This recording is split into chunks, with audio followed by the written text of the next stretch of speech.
Hey dudes, this is B Junior from B Junior's Movie Cave on the Endurance Productions YouTube channel. Here to bring you another cool Blu-ray overview, actually a Blu-ray DVD combo pack overview. But first, a little bit of history. Of course, the table, the hand, it is mine. Here we are. The movie for today will be The Town That Dreaded Sundown. For years upon years, we've not gotten a DVD and or Blu-ray release of this film until now. For years, I found this ages ago for $1 at a Goodwill store, and I felt fortunate for years to have this. It's an old Good Times video of the film, full screen, chopped off version of the film. Very poor quality sound and picture. It's an EP mode. I mean, it's really cheap VHS of the film. But all that has changed. This is junk now. Throw this away because you need to buy this. That's right, The Town That Dreaded Sundown, finally on Blu-ray, finally on DVD, whatever your pleasure. This sticker right here says it all. The long-lost killer classic, finally on DVD and Blu-ray, includes bonus film The Evictors on DVD, which we'll get to in a little while. Love the tagline from this film, always have. In 1946, this man killed 5 people. Today, he still lurks the streets. He still lurks the streets of Texarkana, Arkansas. That's right. Starring Ben Johnson, Andrew Prine, Dawn Wells. Dawn Wells, who you know from Gilligan fame. She was Mary Ann, for crying out loud. She shows up in a small role in this film. Ben Johnson, of course, from the Western classic. Oh, what is that film? Gosh, it escapes me, guys. That's terrible. That's a classic. What is the name of that film? The Wild Bunch. How could I forget that, guys? He's one of the original 4 dudes from the Wild Bunch. Basically, the film, stalk and slash, kind of a documentary style film in a way, because throughout the first and second act there's a lot of narration. It's a Charles Pierce movie. Charles Pierce, from doing The Legend of Boggy Creek and of course The Evictors. There's a couple other films that he's done that's noteworthy throughout the years. I'm not really going to center on Charles's directorial style or career or anything. What I want to do today is just kind of give you the overview, as I always do with these awesome Scream Factory releases that have been coming out, just to tell you where this differs from the lackluster editions that we've had in the past, and tell you what it offers and why you should upgrade to the ultimate format of Blu-ray disc. That's right, guys. This, unlike some of the other ones like The Burning, They Live, and Halloween movies, the ones that have been coming out in quote-unquote collector's editions, I've learned along the way that if they say just Blu-ray DVD combo pack, not collector's edition, there will not be a slipcover for those editions, although they won't be sans any, not necessarily they won't come bare bone or anything. Most of these that have been coming out just in sort of like a special edition like this have some special features on it, either done by Red Shirt Pictures, there's my Southern Redneck coming out, guys. Southern Pictures. I can't even talk today. Where is my mind? Red Shirt Pictures, Michael Felcher's company, who does awesome behind the scenes and interviews, things of that nature, for these long lost, or in some cases just highly regarded horror classics. Let's get into it, guys. Let's kind of go over look at that cover art. That was the original cover art, of course. They didn't do reversible on this one, really. It's just the kind of the one sheet rendition for the Blu-ray cover. Got the hooded killer on the back there. What I liked with this one is they kind of give you, it's actually a double feature in disguise. I don't really know why they didn't just release the Evictors by itself or anything. We'll get more into that in a moment. Basically gives you a good synopsis of the film. Special features include an audio commentary with historian Jim Presley. I spot checked that. It's good informational stuff if you want to listen to it. I'm not much of a commentary guy, unless it's like from the director or a main actor that I find interesting from the film. There is interviews with the actors Andrew Prine and Dawn Wells, which are awesome. Red Shirt Pictures extras. Theatrical trailer, which is cool. Essay writer Ben Albright. Poster and still gallery. Poster and still gallery is pretty cool too. I looked at all those while I'm not really a poster and still gallery dude, but I did look at all those and they were pretty cool. Again, Andrew Prine, who was in the movie Grizzly, kind of a character actor from just decades under his belt, I should say. Dawn Wells shows up in a small supporting role as one of the victims from Gilligan's Island. Of course, played Mary Ann. And as I said before, Charles Pierce directs it. He was prior films or other films include Legend of Boggy Creek and The Evictors. I don't have his IMDb resume up, or I'd just spawn off some more of them. But essentially, it's 1080p high definition widescreen, 235 to 1. Thank God it's not some weird full screen version of the film. See, guys, if you don't know a whole lot about aspect ratios, when you're watching a full screen version of the film, especially in the 235, which is the super widescreen, as I like to call it, the super thin widescreen rectangle, you're only going to get to see that middle square of it for a tube style TV or square TV.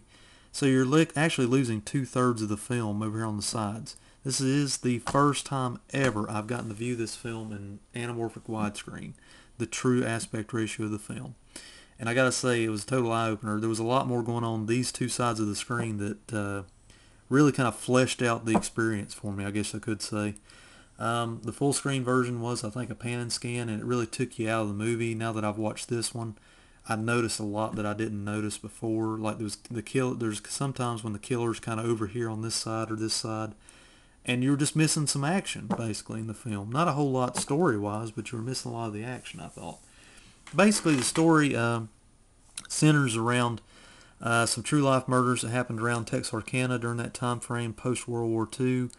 And they never, to this day, to my knowledge, I used to be a big true crime fanatic, the Zodiac killings, things like that. I used to read a lot about that stuff. I'm not a sick person. I just enjoyed the shock value of the things that happened in our modern history.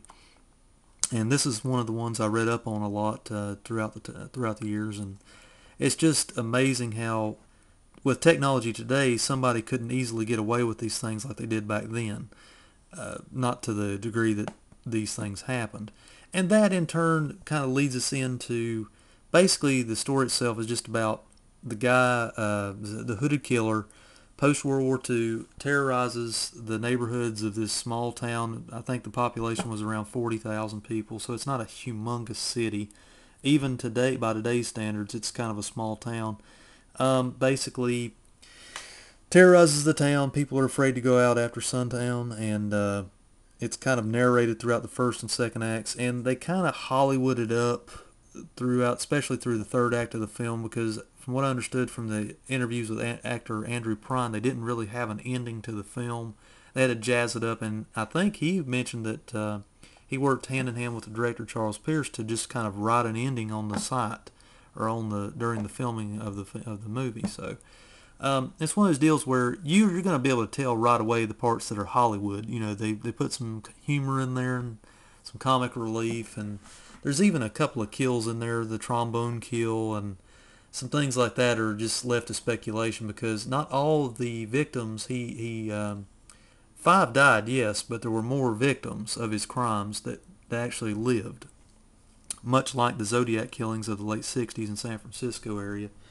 Some people lived to tell the story. Basically the only information they ever had on this killer was that he wore a hood, and nobody had really enough time to get a real good look at him.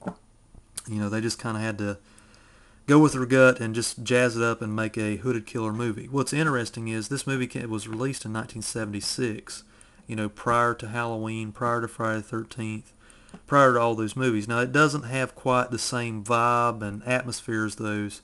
The hooded killer is very spooky, very menacing when he's on screen. And the practical effects in the movie do work. They're not Savini or Nicotero kind of effects, over-the-top gore effects, but they are there on the screen. The effects when Dawn Wells is on the screen, or Mary Ann as I like to call her, the effects when she's getting shot in the film, because she plays one of the victims that actually lives, I think, in the history of the true events that inspired the movie. The gunshot wounds on her kind of look pretty realistic. I was really impressed with those. Seeing it again I haven't watched this movie in years, even though I've had the VHS. I just haven't watched it in probably 8+ years.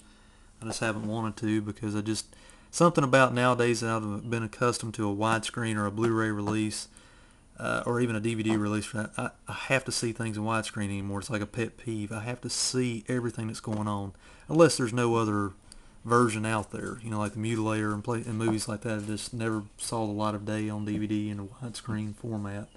You just have to take the good with the bad and just kind of watch what you got. But now we don't have to do that because we have the superior format of Blu-ray. Let's say a few words about The Evictors. I just watched that this morning. I had the morning coffee, got up and watched this. I don't want to give the story away if you've never seen it. I really don't know. It's kind of like I said. It's like a double feature in disguise on this one. So you're getting kind of you're getting some good bang for your buck, in my opinion. The Evictors. Let's pop it open here. There is the DVD version of the Town That Dreaded Sundown, which is also anamorphic widescreen. I do not believe there's any special features that are on the Blu-ray on the DVD version. It is a double feature format with The Evictors, which is also directed by Charles Pierce. The Evictors is a better than average film. It actually, in my opinion, was a better looking, a better shot movie than The Town That Dreaded Sundown. Why it doesn't have its own release from Shout Factory, or if my opinion, what they should have done with The Evictors was put it in one of those 4-packs that are going to be coming out, or double packs down the road on DVD or something like that, or even in a single version on DVD, just to test the waters a little bit, because it really kind of surprised me. It was a better than average little shocker. It has some stalk and slash moments in it. It stars Vic Morrow from Humanoids from the Deep, Michael Parks from Django Unchained and Argo, and he's like a legendary Tarantino. Shows up in a lot of Tarantino movies. Legendary character actor. Jessica Harper from Suspiria fame and Phantom of the Paradise fame. They all show up in this movie, and I have literally never heard of The Evictors before. I don't know why or how. It's kind of like a stalk and slash, maybe a ghost story. I don't want to ruin it. See, like I said, I've seen it up to about the last 10 minutes of the movie, and I can kind of see where it's going. But the production value of the film is probably on par, if not a little better than I thought that Town That Dreaded Sundown had. So it was a good looking movie. It's set in the 40s as well.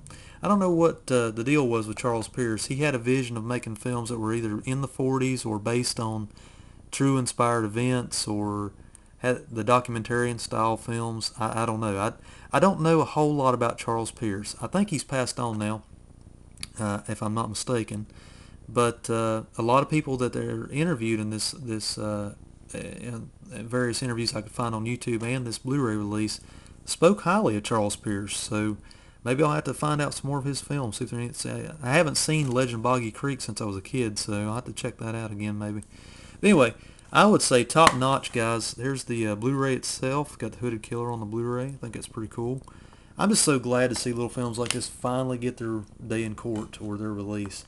As said before, this isn't a collector's edition, so don't expect any reversible cover art, but they do give you like an Evictors side here, some stills from the movie, little one-sheet art, and over here some more good stills from the Town That Dreaded Sundown, some tense moments there. There's Marianne and her little tense moment in the film.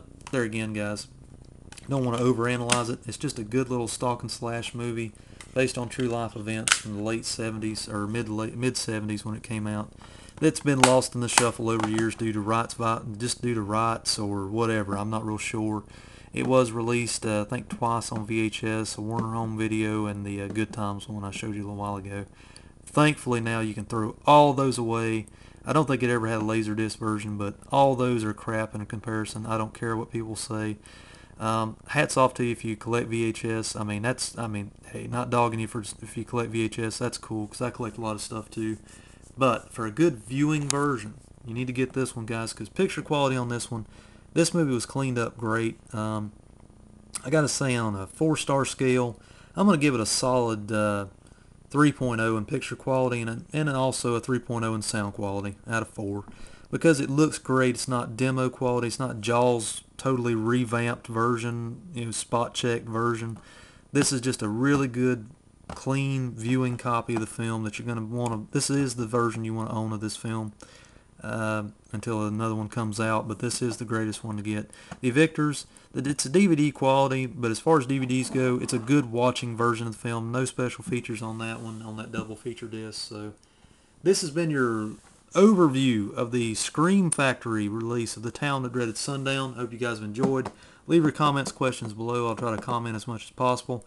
Rock on. See you guys soon. Take care, dudes. Bye.